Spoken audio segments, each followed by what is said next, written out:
Hello friend, welcome to my channel. और इस video में हम बात करेंगे प्रिंसिपल्स ऑफ टीचिंग इंग्लिश।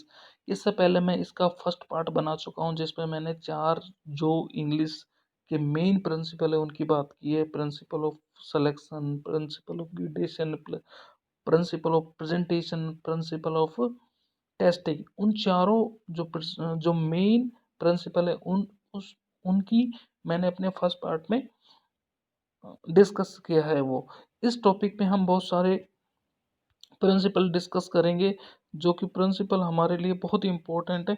ये सारे प्रिंसिपल इसमें मैं डिस्कस करूंगा। और उससे पहले कि आप मेरा फर्स्ट वीडियो देखिए जिससे आपको प्रिंसिपल ऑफ टीचिंग इंग्लिश की डिटेल से समझ में आ जाएगा। इस वीडियो में आगे बढ़ने से पहले प्लीज़ आपसे रिक्वेस्ट है कि प्लीज़ चैनल को सब्सक्राइब करें, वीडियो को लाइक करें। ये सब इस इतने सारे प्रिंसिपल हैं, इसको हम डिटेल में समझेंगे। Principle of imitation, principal of naturalness, principal of motivation, principal of interest, principle of habit formation, principle of speaking, principle of correlation with life, principal of learning by doing, principle of accuracy, principle of mother tongue, principle of phonology. इतने सारे principal है, इन सब को हम detail से समझेंगे। आपसे एक रिक्वेस्ट है, प्लीज़ चैनल को सब्सक्राइब करिए। इस प्रकार के वीडियो मैं लाता रहता हूँ और रीड के इंग्लिश के वीडियो मैं टोटल डालूंगा जिससे आपको बहुत ही हेल्प मिलेगी। इनको डिटेल से पढ़ते हैं। पहला है प्रिंसिपल ऑफ इमिटेशन, यानी कि नकल का सिद्धांत। प्रिंसिपल ऑफ इमिटेशन, एक हम इमिटेशन नकल से कैसे सीखते हैं। A language is learn through imitation. एक लैंग्वेज जो भाषा होती है वो नकल से सीखी जाती है, क्योंकि हम कई बार सुन के नकल करते हैं जिससे हम सीखते हैं। A teacher of English should be A model himself. जो हमारे सामने जो टीचर पढ़ाता है वो भी तो हमारे सामने एक रोल मॉडल है।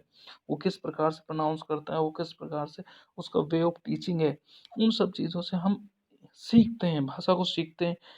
His pronunciation and grammar should be correct. उसका जो प्रोनाउंसिएशन है एंड ग्रामर है वो करेक्ट होना चाहिए जिससे भाषा को जल्दी सीखा जाए। ये हो कहलाता है प्रिंसिपल ऑफ इमिटेशंस। जो हमारा नेक्स्ट प्रिंसिपल है प्रिंसिपल ऑफ नेचुरलनेस।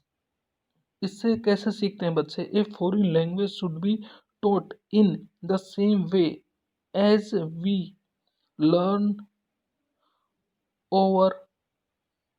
यहाँ पे ये ओवर है, लर्न और मदर टंग। जैसे हम अपनी मातृभाषा को सीखते हैं उसी प्रकार से हम फॉरेन लैंग्वेज को नेचुरलनेस से सीखते हैं, जिसमें जिसमें सेम टू सेम किसी यानी कि ट्रांसलेशन का हम दूसरी भाषा का उपयोग नहीं करते। उसी भाषा का हम उसी भाषा में सुनते हैं, उसी भाषा का यूज करते हैं बोलने में। उसको कहते हैं नेचुरलनेस, सही भाषा से सीखना। जैसे इंग्लिश के जो बच्चे हैं वो जैसा हम हिंदी सीखते हैं उसी प्रकार से हिंदी को हम नेचुरलनेस से सीखते हैं, कि हम बचपन से सीखते आते हैं परिवार से। उसी प्रकार से जो इंग्लैंड में बच्चे पैदा होते हैं वो इंग्लिश नेचुरलनेस तरीके से सीखते हैं, जिस सिद्धांत को कहते हैं प्रिंसिपल ऑफ नेचुरलनेस। अब जो प्रिंसिपल आता है principal of motivation. Principal of motivation कैसे होता है। The teacher should motivate teachers teacher should motivate the students to read and write English. Teacher motivate करता है बच्चों को, स्टूडेंट्स को रीड और राइट इंग्लिश को रीड राइट करके। कैसे। This can be done through the techniques of reward, कुछ देके, गिफ्ट देके, प्रेज प्रशंसा करके, ग्रेड सिस्टम देके, अच्छे अंक देके, कंपटीशंस एंड पनिशमेंट, ये सब चीज देके बच्चों के अंदर एक मोटिवेशन क्रिएट करता है, मोटिवेशन भरता है कि उनके बीच में आपस में ग्रुप बना के कंपटीशन एक दूसरे से कि अच्छा प्रदर्शन करें, उनमें एक मोटिवेशन की भावना भर देता है। नेक्स्ट प्रिंसिपल है प्रिंसिपल ऑफ इंटरेस्ट। इंटरेस्ट कैसे क्रिएट करता है टीचर बच्चों के अंदर। The teacher should create interest in students to learn the foreign language. Foreign language में बच्चों में टीचर कैसे क्रिएट करना चाहिए। This can be done by audio visual aids, यानी कि कोई साधन जिससे ऑडियो वीडियो से इंटरेस्ट पैदा करे, पिक्चर्स बना के, चार्ट्स बना के, ग्रामोफोन रिकॉर्ड्स बजा के, या doing different activities, listening, speaking, reading, writing. इन सब से बच्चों में इंटरेस्ट पैदा कर सकता है एक teacher.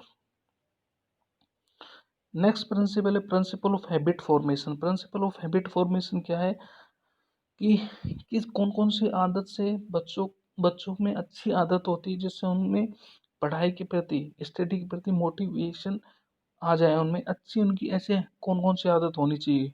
Habit of going to library, library जाना चाहिए, किताबों को पढ़ना चाहिए, जाना चाहिए, तो उससे किताबों के स्टडी के प्रति मोटिवेशन मिलता है। Habit of consulting a dictionary, dictionary को बार बार देखना चाहिए। हैबिट ऑफ करेक्ट प्रोनाउंसिएशन का यूज करना चाहिए। हैबिट ऑफ, ये आदत होनी चाहिए, हैबिट ऑफ रीडिंग न्यूज़पेपर, ये हम सब में आदत होनी चाहिए जिससे हमारी भाषा में सुधार हो। इसको बोलते हैं principle of habit formation. Next principal है प्रिंसिपल ऑफ स्पीकिंग, जिसको ओरल ओरल अप्रोच भी बोला जाता है। ये क्या है? ओरल अप्रोच यानी कि बोलने की। ओरल अप्रोच क्या है? Oral practice is the quickest, ये बहुत ही तेजी way of learning a language, so the student should be given sufficient practice in spoken language. अब प्रिंसिपल ऑफ स्पीकिंग क्या है कि ये सबसे सबसे तेज तरीका है। जितना वो ज़्यादा बोलेंगे उतनी ज़्यादा भाषा सीखेंगे।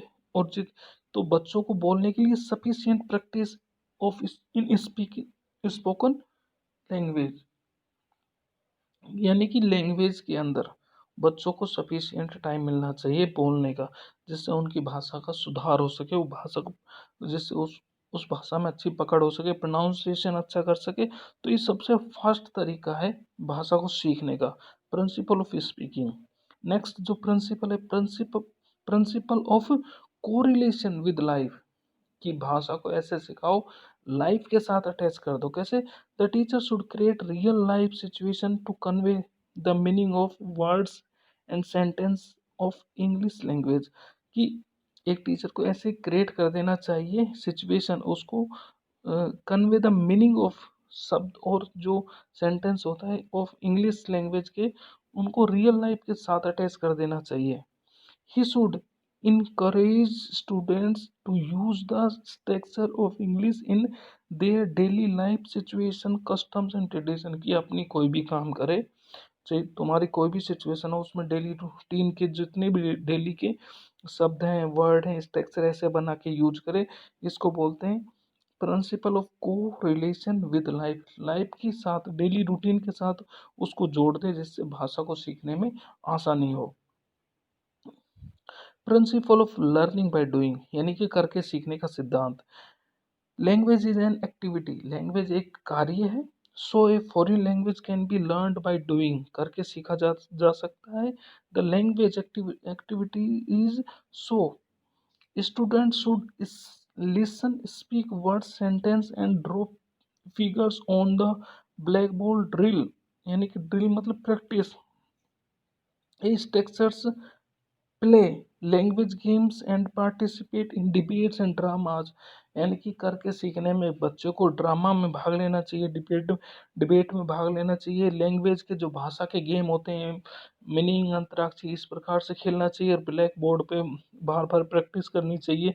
और इस प्रकार के सेंटेंस और स्पीक ऐसे वर्ड सुनने चाहिए और बोलनी चाहिए, जिससे भाषा का बार बार रिपीटेशन हो सके, बार बार उसको प्रैक्टिस में आ सके, जिससे उसको जल्दी सीखा जा सके। इसको बोलते हैं principal of learning by doing. Next हमारा है प्रिंसिपल एक्यूरेसी, कि भाषा को एकदम करेक्ट रूप से कैसे बोले। Accuracy means the use of right and exact word, यानी कि भाषा को एकदम शुद्ध रूप से बोलना। The teacher should select appropriate सही words which are useful for the learners, ऐसे टीचर को ऐसे शब्दों का, ऐसे सेंटेंस का, ऐसी सिचुएशन का यूज करना जिससे बच्चों में भाषा को जल्दी सीखा जा सके, जो कि उनकी लाइफ रिलेटेड वर्ड हों, जो उनको जल्दी पकड़ सके, जल्दी कैच कर सके। ऐसे वर्डों पर एकदम एग्जैक्ट, यानी कि प्रोनाउंसिएशन बिल्कुल करेक्ट यूज करना चाहिए, जिससे उनको आसानी से समझ में आ सके। इसको बोलते हैं प्रिंसिपल ऑफ एक्यूरेसी। ये है principal of mother tongue, mother tongue के द्वारा भी हम भाषा को सीखते हैं, जिसको बोलते हैं principle of mother tongue. A child learn his mother tongue easily, अपनी मातृभाषा इजीली सीख जाता है, because there is a natural environment in the family, family के अंदर नेचुरल इन्वायरमेंट होता है। हम हिंदी भाषा ऑटोमेटिक सीख गए। The family, but there is no such environment for learning a foreign language.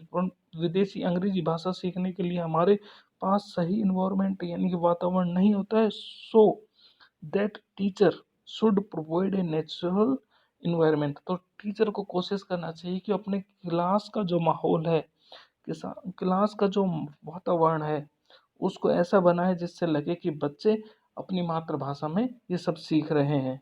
उसको ऐसा बना के रखें। तो प्रिंसिपल ऑफ मदर टंग इसको बोलते हैं। ये मैंने कुछ प्रिंसिपल कराए जो कि हमारे बहुत ही इम्पोर्टेंट थे। आप मेरे हिसाब से आपको समझ में आए होंगे। अगर वीडियो आपको अच्छा लगा तो प्लीज़ लाइक करें और मेरे चैनल को सब्सक्राइब करें। Thank you very much.